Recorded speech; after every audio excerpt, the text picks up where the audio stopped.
31 seat पर BJP आगे, 4 उनके बागी आगे। शालिनी हमें बुला रही है। जी शालिनी, क्या हो रहा है गुजरात में? शालिनी आवाज डिस्कनेक्ट हो गई। उधर रितिका के पीछे क्या नारेबाजी है रितिका? बिल्कुल किशोर, देखिए मोदी मोदी के नारे यहाँ पर गूंजते हुए नजर आ रहे हैं और लगातार ये कह रहे हैं कि जिस तरीके से जीत हो रही है, 2002 का तो रिकॉर्ड तोड़ दिया है, लेकिन आज हमारे लिए दिवाली का दिन है। क्यों नारेबाजी यहाँ पर कर रहे थे? आज हमारे लिए दिवाली का दिन है। आज हम दोबारा दिवाली मनाएंगे गुजरात में और सारे रिकॉर्ड तोड़ेंगे। माधव सिंह सोलंकी हो, यहाँ हमारे प्रधानमंत्री नरेंद्र भाई मोदी जी हो, कभी रिकॉर्ड आज टूटेगा यहाँ पे गुजरात।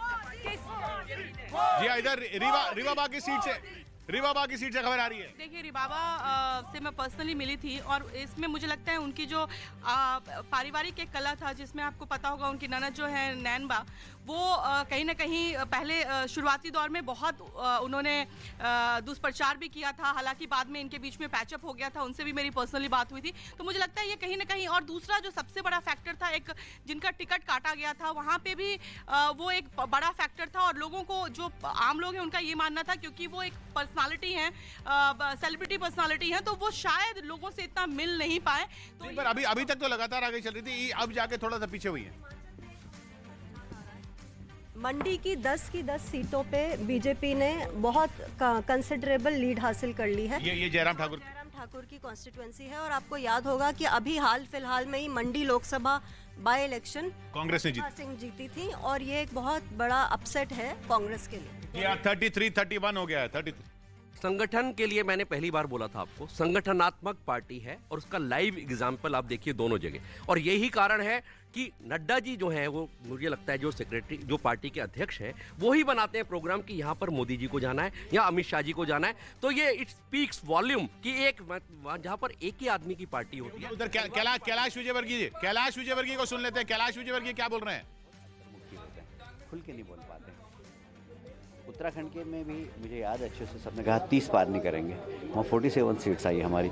यहाँ पर भी हम 40+ पे जाएंगे, हमें किसी के समर्थन की आवश्यकता नहीं पड़ेगी। सर, जिस तरह से एमसीडी चुनाव में नतीजे आए, उसको पहले केजरीवाल दावा करते थे कि बीजेपी 20 सीटें पाएगी, लेकिन बीजेपी 100 पार गई है। उसको देखिए, अब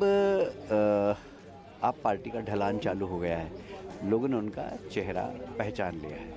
और जहां कट्टर ईमानदार, ये कट्टर ईमानदार मंत्रियों के क्षेत्र में आप साफ हो गई है। आप देख लीजिए, सत्येंद्र जैन जो जेल में ऐश कर रहे हैं, उनके यहाँ से आप पार्टी साफ हो गई है।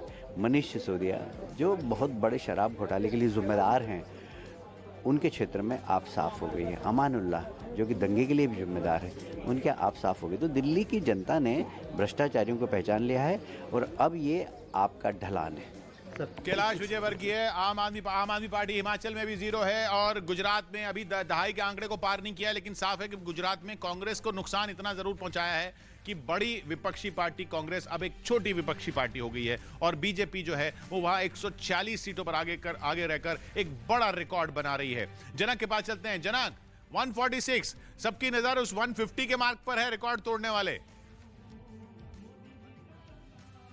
बिल्कुल किशोर, देखिए अभी से यहाँ पर एक कहें कि सेलिब्रेशन का माहौल देखने को मिल रहा है। यहाँ पर झंडे लगाए गए हैं और यहाँ तक कि यहाँ शंखनाद भी किया गया। बीजेपी के कुछ नेता हैं, उनसे ही बात करते हैं। यमल भाई है जो प्रवक्ता, उनसे बात करते हैं। यमल जी हमारे साथ है। यमल जी, सारे रिकॉर्ड तोड़ने को दिख रहे हैं। हाँ बिल्कुल, सारे रिकॉर्ड टूट जाएंगे। गुजरात के लोगों ने हम पर जो विश्वास किया है, तो आगे 5 साल में हम उनका विश्वास जो है उसके ऊपर खरे उतरेंगे।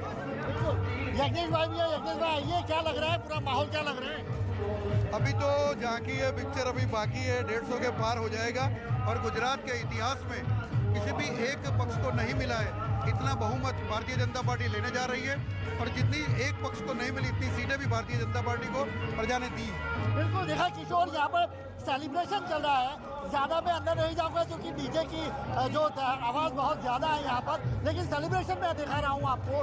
पूरी तरीके से यहाँ पूरा मूड बनता जा रहा है।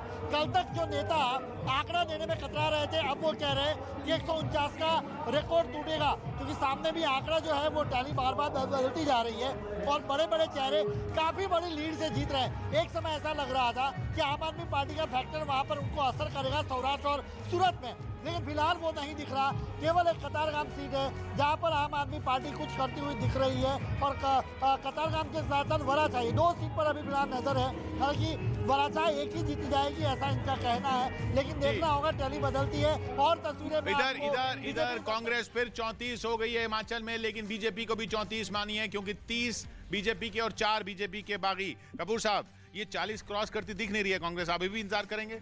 निश्चित रूप से इंतजार किया जाएगा, लेकिन सवाल ये है कि कांग्रेस के 34 और बीजेपी के 30, जो 4 अन्य को भी आप बीजेपी में शामिल कर रहे हैं पहले, वो थे उनके बागी हैं इसलिए उनके बागी हैं, लेकिन बागियों का सवाल ये नहीं होता कि वो वापस निश्चित रूप से वो वापस बीजेपी में। वो कह चुके हैं अगर बीजेपी की सरकार होगी तो हम समर्थन करेंगे। वो जिसकी भी सरकार बनेगी उसके साथ ही जाएंगे, ये मानिएगा। साथ जाने से ही बनेगी ना सरकार, तो वो जब साथ जाएंगे तभी बनेगी ना।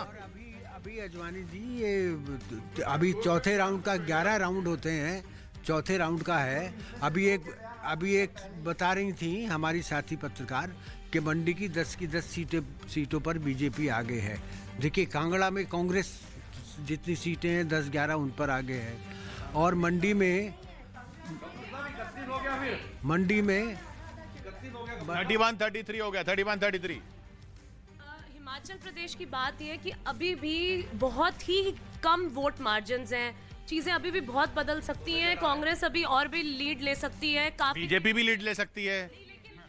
जो एक्सपेक्टेड चीजें हैं, जो लोगों के अंदर इतना ज्यादा आक्रोश था। देखिए 32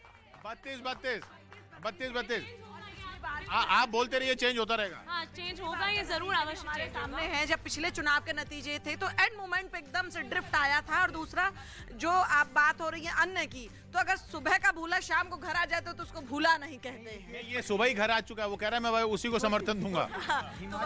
हिमाचल के लिए एक परिपाटी है। कांगड़ा में जिस पॉलिटिकल पार्टी को मैंडेट मिलता है वही हिमाचल में सरकार बनाती है। 149 बीजेपी, फिर 149 गुजरात में। बहस की शुरुआत हुई थी कि 150 पार बीजेपी। बहस तो किसी बात की रही नहीं। स्टार्टिंग में सब अपने मत को रख रहे थे, 150 पार ये क्लियर है और रिकॉर्ड तोड़ मतों से दोनों ही राज्यों में भारतीय जनता पार्टी को विजयश्री मिलने जा रही है। मैं बहन से पूछना चाहूंगा, हिमाचल में यदि बीजेपी हारती है तो फिर इसके लिए क्या नरेंद्र मोदी जी को जिम्मेवार मानेंगे क्या आप? अरे देखिए, गुजरात में आप मोदी जी को क्रेडिट दे रहे हैं तो हिमाचल में किसको देंगे? हिमाचल में जेपी नड्डा को बलि का बकरा बनाएंगे क्या? नहीं, अभी कहाँ हार रही है? अभी तो 36 जीत रही है। अभी कौन सा कांग्रेस जीत गई? आप देखो, जीत रही है, अब तो कोई बात ही नहीं है। दोनों राज्यों में अब बीजेपी की सरकार बन रही है, इसलिए कोई बात ही नहीं है इसमें। मुझे लगता है कि मैंने आपको पहली बार बोला था 150 और 32 150 बीजेपी, 20 कांग्रेस। इतिहास बन रहा है अगर ऐसे ये रुझान नतीजों में तब्दील होते हैं। बीजेपी 150, कांग्रेस सिर्फ 20, आम आदमी पार्टी 8, अन्य 4।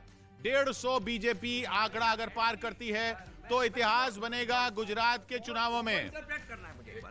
आप देखिए कि एंटी इनकम्बेंसी 5 साल, 10 साल, 15 साल, 20 साल नहीं, 25 साल नहीं, 27 साल की एंटी इनकम्बेंसी, और इतने स्टेट्स के साथ। और जब ये पूरी पार्टी एक साथ जुट के लगती है तो बहुत गौण हो जाते हैं वो चेहरे जो सिर्फ परिवारों से अपनी पार्टी को चलाएं। देखिए, ये माने कि गुजरात सरकार जो है जनता के जो उम्मीदें हैं उस पर खरा नहीं उतरे, मोदी फैक्टर के कारण